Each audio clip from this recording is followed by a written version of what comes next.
ایک مرتبہ کا واقعہ ہے، ایک شخص غریب نواز کے آستانے پہ اپنی مراد لے گیا۔ ویسے طبرانی کی روایت ہے، اللہ کے حبیب علیہ السلام نے فرمایا کہ خوبصورت چہرے والوں سے اپنی حاجتیں طلب کیا کرو، کیونکہ اللہ نے میری رحمت کا حصہ ان خوبصورت چہرے والوں کے دلوں کے اندر رکھا۔ رحمت کا حصہ، اب اس سے خوبصورت چہرے سے مراد کیا؟ سفید چمڑی نہیں، کھڑی ناک نہیں، بڑھیا۔ خوبصورت کا مطلب یہ نہیں، خوبصورت کا مطلب یہ کہ جسے دیکھو تو خدا یاد آئے، یہ خوبصورت۔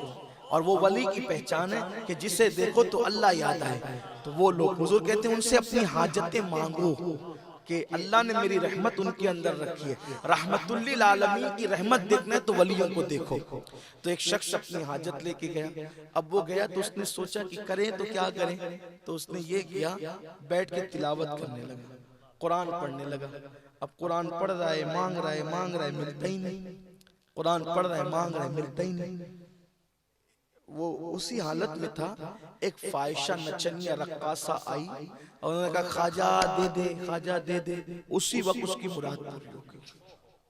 اس کو آیا غصہ، اس نے کیا کیا، قرآن شریف بند کیا، تاک میں رکھا اور اپنے دونوں ہاتھ زور سے غریب نواز کی چوکھٹ پہ مارا، زور سے غریب نواز کی چوکھٹ پہ مارا اور کہا خواجہ آپ کی یہاں انصاف نہیں ہے، اتنے دن سے پڑا ہوں، مانگ رہا ہوں، دے دو دے دو دے دو، دیتے نہیں۔ اور وہ نچنیہ رقاصہ آئی اور اس نے مانگا، آپ نے اس کو دے دیا۔ اب یہ کہہ کر کے جا رہا تھا، دیکھا سامنے سے ایک نورانی چہرے والے بزرگ آئے، ایک نورانی منور چہرے والے بزرگ، اور انہوں نے کہا جناب کہاں کا ارادہ ہے؟ تو کہا گھر جا رہے ہیں۔ کیوں؟ یا انصاف نہیں ہے، اتنے دن سے پڑا تھا، مانگ رہا تھا، دیا نہیں، اور ایک رقاصائی اس کا کام جو ہے وہ چند لمحوں میں بنا دیا۔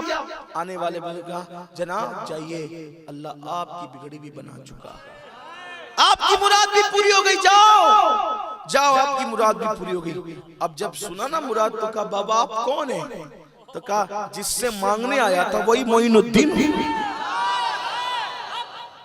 جس سے مانگنے آیا تھا وہی معین الدین ہوں۔ کہا سرکار معاف کریں لیکن یہ بتائیں کہ اتنی تاخیر کیوں ہوئی، اتنی دیر کیوں ہوئی؟ فرمایا نادان تجھے نہیں پتا کہ تو قرآن بہت اچھا پڑھتا ہے، تیری آواز بہت اچھی ہے، جب تو قرآن پڑھ رہا تھا تو میں دینے میں دیر اس لیے کر رہا تھا کہ جتنی دیر کروں گا تو اتنے دن میرے شہر میں رکے گا اور میرے پاس بیٹھ کے قرآن پڑھے گا۔ مجھے قرآن پڑھنا سننا بہت پسند ہے، اس لیے میں نے دیر کی تھی، مگر نادان تیرے اندر صبر نہیں تھا۔ لیٹ کرنے میں بھی حکمت تھی کہ تجھے روکنا منظور تھا کیونکہ تو مجھے پسند ہے، تیری تلاوت پسند ہے۔ فرمایا مگر تو نے تو غصے میں میری چوکھٹ پہ ہاتھ مارے، یہ ہاتھ میری چوکھٹ پر نہیں پڑے، اس کا اثر دیکھ لے۔